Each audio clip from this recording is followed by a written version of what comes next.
What is up guys, Adarsh here. तो भाई लोग फ्रेंड्स फ्लैशबैक हम लोग को फाइनली देखने को मिला है, जो कि भाई मेरे उम्मीद से ज़्यादा इमोशनल टाइप का था। ठीक, हम अभी थोड़ा सदमा में हैं कि एक कैरेक्टर जो मेरा जस्ट फेवरेट बना और वो भी हो गया। ठीक है, तो हाँ ठीक है, बिना किसी देर की जल्दी वीडियो को शुरू करते हैं। इस एपिसोड में हम लोग का फ्लैशबैक और प्रेजेंट दोनों ही साथ में हम लोग दिखा रहे होते हैं। तो हम एक काम करते हैं, आप लोगों के लिए आसानी समझने के लिए हम पहले पूरा पास्ट को कवर करते हैं, उसके बाद हम लोग पूरे प्रेजेंट में आएंगे। ठीक, तो एपिसोड की शुरुआत में हम लोग देख पाते हैं कि भाई जो हैशवॉल्ट है वो एक रैबिट का शिकार कर रहा है, मगर वो उसको नहीं मार पा रहा है। तो उतने पीछे बैस भी आता है और हम लोग यंग बैस भी को देखते हैं, जो कि आता है एक बार में उस रैबिट को मार देता है और हैशवॉल्ट को बोलता है, बाबू आज से तू मेरा अंडरलिंग है, ठीक है, झुक के रहना पड़ेगा मेरे आगे। हाँ, और वहीं हैशवॉल्ट को देख पाते हैं कि भाई वो जब छोटा था कितना टिमिड टाइप का था, मगर एक चीज अगर आप लोग नोटिस किए होगे तो उसके हाथ में और उसके पूरे बॉडी में सभी जगह ब्रूजेस थे, पर्पल ब्राउन जो भी कलर आप लोग बोल लो उसको। और हम लोग को ये भी मालूम पड़ता है कि हैशवॉल्ट अपने अंकल के साथ रह रहा होता है। अब जब बैस भी उसका नाम पूछता है, भाई नाम क्या है, तो बोलता है जूग्राम हैशवॉल्ट। तो बोलता है आज से मैं तो जूगो बुलाएगा। तो हैशवॉल्ट क्या बोलता है उसको कि भाई मेरे को जूगो नाम से मत बुला। और बैस भी जब हैशवॉल्ट को उसके अंकल बारे पूछता है तो हैशवॉल्ट उसके बारे में बात करने से एकदम से अवॉइड करता है। तो देखो यहाँ से हम लोग दो चीज़ समझ सकते हैं कि पहला चीज़ ये कि उसका अंकल भी उसको जूगो नाम से ही बुलाता था, और दूसरा चीज़ ये कि उसका अंकल उसको काफ़ी ज़्यादा अब्यूज़ किया हुआ है। क्योंकि अगर आप लोग उसके अंकल्स की लाइन भी पढ़ते हो ना एपिसोड के दौरान और उसका आवाज़ भी सुनते हो, और हाँ एज यूजुअल हम यहाँ कुछ सुपरहिट प्रूव नहीं करना चाहते, बस जापानीज लाइन जो भी एक्टर बोला है काफ़ी इमोशन डाला कि भाई आवाज़ से मालूम पड़ता है कि ये वो टाइप का आदमी है। ठीक है, और इसके बाद हम लोग देख पाते हैं कि हम लोग को बैसबी एक कैसल दिखाया जाता है और तुरंत ही उस कैसल के ऊपर अटैक हुआ पड़ा है। अब ये अटैक कौन किया है? ये अटैक किया है योहबा। ठीक, और हम लोग देख पाते हैं कि भाई उसके जितने बॉडी गार्ड्स होते हैं, उसके कैसल जितने लोग सब मर रहे होते हैं। और एक सीन जो भयंकर टाइम पॉप आउट करता है मेरे लिए, वो उसकी मदर करता है, मतलब वो उसकी मम्मी को पकड़ के रखा हुआ है और जब उसकी मम्मी का सीधे सर उड़ा दिया तो भाई हम तो डर गए थे कि भाई हाँ ठीक है, हम लोगों को याद दिला गया कि भाई 1000 इंडिया ब्लड आर्क है, कोई सेंसरशिप नहीं है यहाँ पे, देखो। और इतना ही अगर कम था तो योहबा अपना इतना बड़ा एरो सीधे उसके कासल के ऊपर गिराता है और उसका कासल जल के खत्म हो जाता है। और आप लोग बस सोच के देख सकते हो यहाँ पे बैस भी एक बच्चा ही है, तो ये सब एक्सपीरियंस उसके लिए कितना ज़्यादा ट्रॉमेटिक होंगे। ठीक है, कि भाई सब कुछ खत्म एक झटके में। तो हाँ, बैसबी पास्ट थोड़ा ट्रॉमेटिक तो लगा हमको। ठीक है, मतलब थोड़ा नहीं, काफ़ी ट्रॉमेटिक लगा। और अगर हम लोग बैसबी के बारे में बात करेंगे तो एक चीज़ आपको बता दे रहे हैं कि बैसबी जब छोटा था तभी हम लोग देख पा रहे कि वो अपने रेशियल स्ट्रक्चर सब बना पा रहा था, और यही सेम चीज़ यूगो नहीं कर पाता। अब यूगो कौन? हैशवॉल्ट, उसको जूगो बोलो, यूगो बोलो, जो भी बोल लो। तो हैशवॉल्ट ये सब चीज़ नहीं कर पाया, तो बैसबी उसको बोलता है भाई तेरा कुछ टैलेंट नहीं है। और हम लोग ये देख भी पाते हैं कि भाई जूग्राम का बहुत ज़्यादा कॉन्फिडेंस यहाँ पे लो है। हम लोग देख पाते हैं प्रेजेंट भाई वो एकदम पूरा मैजेस्टिक तरीके से खड़ा होता है, मगर बचपन में एकदम उल्टा रहता है। तो हाँ, we have hashvault glow up before GTA 6। जैसे कि हम लोग बैसबी की बात कर रहे थे, तो हम लोग देख पाते हैं कि बैसबी बचपन की कसम खा रहे थे भाई योहबा को मारेंगे। ठीक है, वो अलग बात है, हम लोग को पता है क्या होता है आगे चलकर, मगर उसका जो कासल रहता है वहीं पे हम लोग एक चीज़ नोट करते हैं कि भाई एक तलवार रहता है, उसको हैशवॉल्ट उठा लेता है।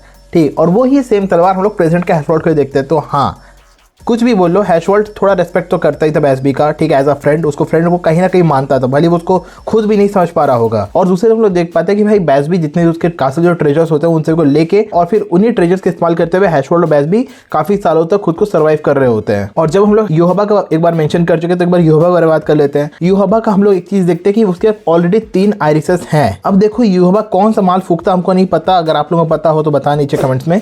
उसके यहाँ पे 3 आयरिस है। वो ऑलमाइटी यूज करा क्विंसीज के अगेंस्ट, जबकि वो खुद द स्ट्रॉन्गेस्ट क्विंसी है, मगर उसके बाद भी वो क्विंसी लोगों के अगेंस्ट ऑलमाइटी यूज करा हुआ 3 आइज वर्जन। जब उसका इचिबे से मीटिंग होता है वहां पे 2 आंखों वाला वर्जन उसको दिखा रहा होता है। योहबा थोड़ा झंडू है क्या? जब उसका ऑलरेडी 3 आइरिसेस थे तब उसको तो उन्हीं 3 आइरिस को इचिबे के अगेंस्ट इस्तेमाल करना चाहिए था ना। हाँ, तो शायद हो सकता है कि भाई परनाइडा उसको सील नहीं कर पाता, क्योंकि परनाइडा सोल किंग का बॉडी पार्ट और सोल किंग बॉडी पार्ट्स के ऊपर ऑलमाइटी काम नहीं करते, फिर भी इचिबे पर तो करते हैं।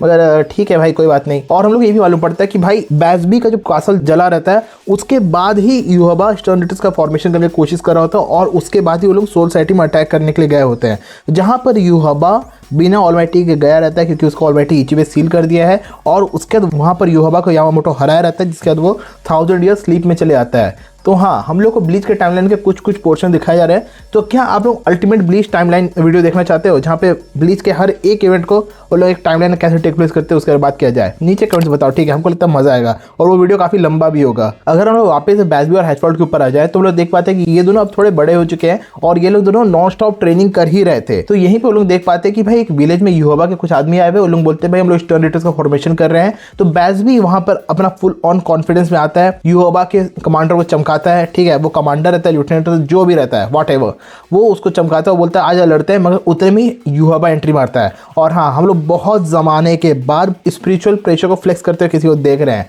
ठीक है? हम लोग ये सब सोल साइटी आर्क में देखते थे और कुछ हिस्सा हम लोग अरंकर आर्क में देखे जब आइजन अपने स्पिरिचुअल प्रेशर को ग्रिमजॉ के ऊपर इस्तेमाल कर रहा था कि भाई औकात में।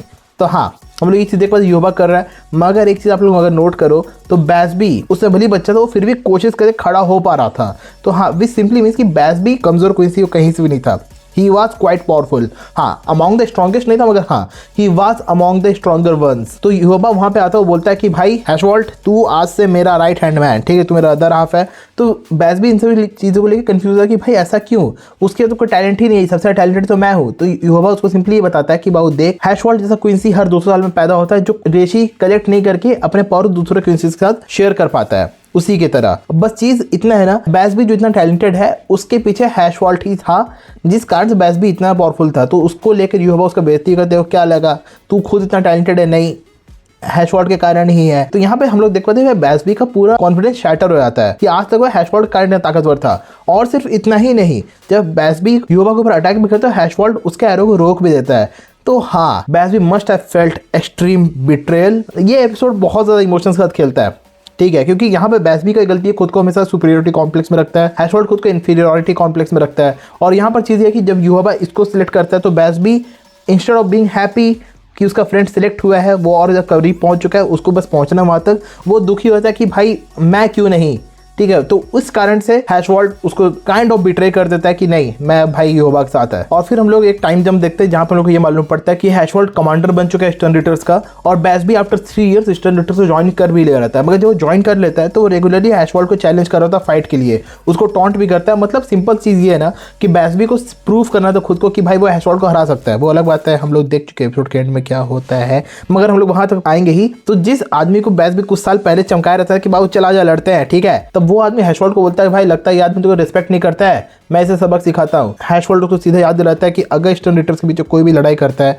तो उन लोगों को कर दिया जाएगा। और वो आदमी हैशवॉल्ट को बोलता है कि भाई कौन देख रहा है, युवा तो नहीं देख रहा है। तो हैशवॉल्ट वहाँ पे अपना आइकॉनिक लाइन बोलता है, आई एम वॉचिंग, मैं देख रहा है बाबू। और फिर हम लोग का मोन्टाज भी दिखाया जहाँ पे हम लोग देख पाते हैं बैसबी रेगुलरली उसको चैलेंज करा फाइट के लिए, मगर हैशवॉल्ट बिल्कुल भी उसका चैलेंज को एक्सेप्ट कर ही नहीं रहा है। और फिर हम लोग आते हैं हम लोग के प्रेजेंट में, जहाँ पर हम लोग हैशवॉल्ट और बैसबी देख पाते हैं। बैसबी अपना बर्नर फिंगर 1 2 3 और लास्ट में 5 भी इस्तेमाल करता है। और हम लोग ये भी देख पाते हैं कि भाई बैसबी अभी काफी ज्यादा ताकतवर है, ठीक है, काफी ताकतवर है वो, जबकि उसको खड़ा भी नहीं होने का ताकत होना चाहिए।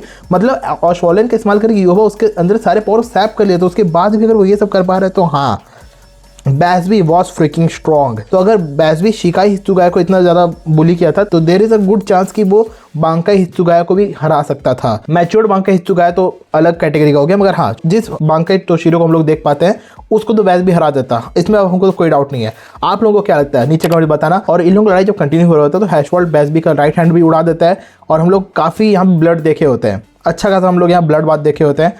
और फिर लास्ट में बैसबी अपने फुल बर्नर फिंगर का इस्तेमाल के बहुत बड़ा एक्सप्लोजन करता है, मगर उसी के जस्ट बाद हम देखते हैं कि भाई हैशवॉल्ट उसको काट चुका ऑलरेडी।